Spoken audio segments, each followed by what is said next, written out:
तो हम लोग अपने अधिकार से वंचित हो जाएंगे। हम लोगों को तैयारी करनी पड़ेगी कि 2 साल के अंदर पूरे देश भर में एक नई क्रांति को जन्म दे सके, ताकि हम अपने संविधान को बचा सके, हम अपने हक अधिकार को बचा सके। और इसके लिए सभी संगठन को, खास करके SC, ST, OBC के संगठनों को कहीं न कहीं एक मुद्दे पर, एक मंच पे आकर के लड़ाई लड़नी होगी। और अगर हम इसी तरह से बट करके लड़ते रहे तो समझ जाइए कि आपकी लड़ाई कभी सक्सेस होने वाली नहीं है। हम ये कहना चाह रहे हैं कि आज अगर कोई भी पार्टी, चाहे भीम आर्मी है, बामसेफ है, बामसेफ भी बहुत तरह के बामसेफ हैं, इस तरह के और भी संगठन है हमारे देश में, और यहाँ पर ही पलामू में ही हजारों तरह के संगठन चल रहे हैं, और सब में केवल SC, ST के लोग ही हैं। जहाँ जाना जाता है, भीम आर्मी का भी कार्यक्रम होता है, वही लोग जाते हैं, बामसेफ का कार्यक्रम होता है, वही लोग जाते हैं। लेकिन लड़ाई लड़ने के लिए केवल एक ही आदमी अलग अलग मंच पर जाकर के लड़ाई लड़ेगा तो उससे कितना फायदा हो सकता है, आप बताइए।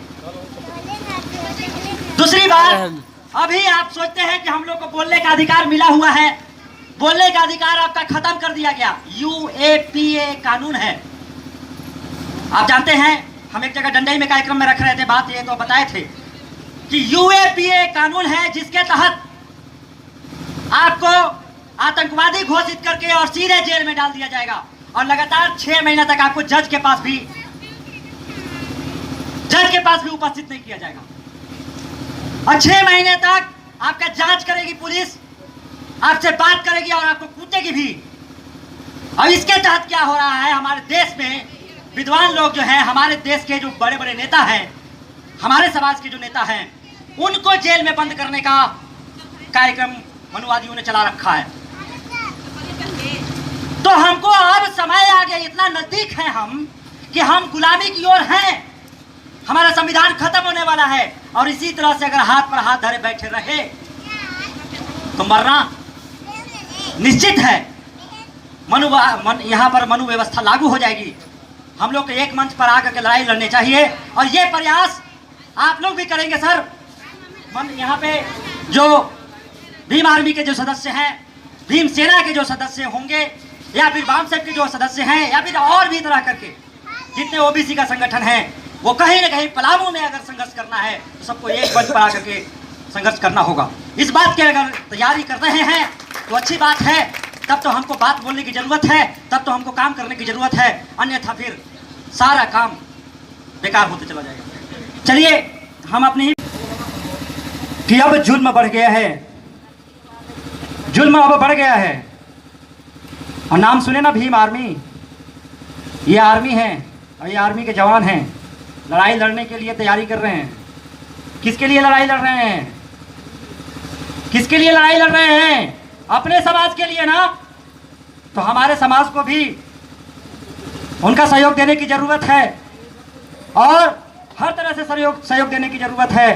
तो उनको बुलाने से पहले कि हम कहते हैं कि जुल्म बढ़ गया है, कि जुल्म की इंतहा हो गई है, जुल्म की इंतहा हो गई है, सब्र का बांध टूटने लगा है। जुल्म की इंतहा हो गई है, अब जुल्म बर्दाश्त नहीं हो रहा, अब सब्र का बांध टूटने लगा है।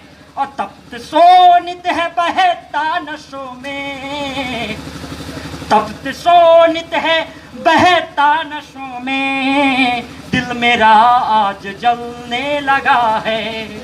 तप्त सोनित है बहता नशों में, दिल मेरा आज जलने लगा है।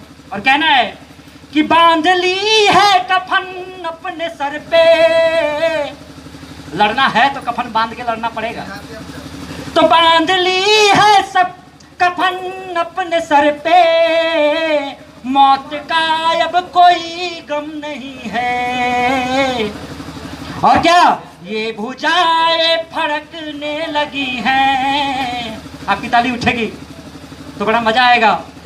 बात केवल सुनने में नहीं, बात सुनने वाले की तरफ तवज्जो भी चाहिए, उसकी प्रशंसा भी चाहिए, तभी हम बात कह पाएंगे। तो कहना है क्या, ये भुजाएं फड़कने लगी हैं, आँख में खून उतरने लगा है, आँख में खून उतरने लगा है।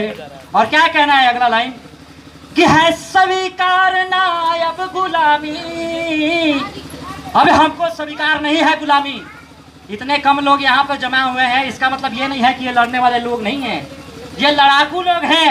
तो कहना है क्या कि है स्वीकार ना अब गुलामी, ये आजादी का शौक आखिरी है, और इनकलाब की हवा चल उठी है, इनकलाब की हवा चल उठी है।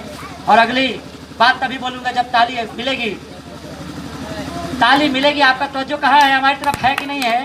तो कहते क्या, इनकलाब की हवा चल उठी है, अब ये मौसम बदलने लगा है, अब ये मौसम बदलने लगा है।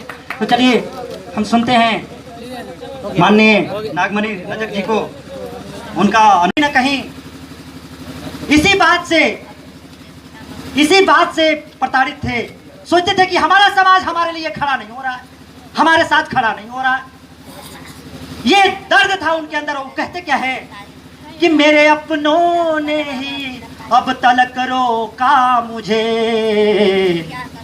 मेरे पढ़े लिखों ने ही दिया धोखा मुझे, मेरे पढ़े लिखों ने ही दिया धोखा मुझे। और क्या कहते हैं क्या कि आरक्षण के बल पर वे मंत्री बन गए।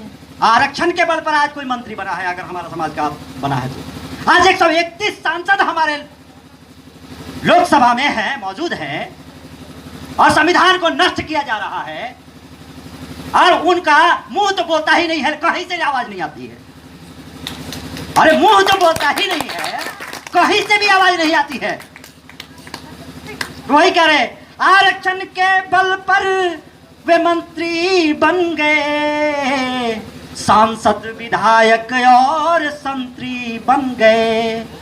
कहते क्या है, जाति मिटाने की जिम्मेदारी जिनकी थी, वो खुद ही ब्राह्मण और क्षत्रिय बन गए।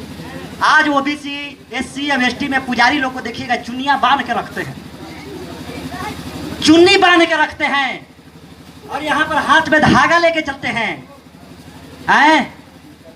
ये क्या दिखाते हैं? ये सोचते हैं हम अब कोई ना रह गई, हम ओबीसी ना रह गई, हम चमार ना रह गई, हम भूइया ना रह गई, हम अब ब्राह्मण हो गई ही। अब ब्राह्मण होने के लिए जनेऊ धारण करते हैं। ये ओबीसी समाज को कभी जनेऊ नहीं मिला, बता देना चाहते हैं, ओबीसी समाज को कभी जनेऊ नहीं मिला।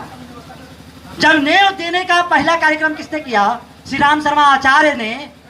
श्री राम शर्मा आचार्य ने जब गायत्री का जो चारों तरफ जग होने लगा, तब ओबीसी को जनेऊ मिला है।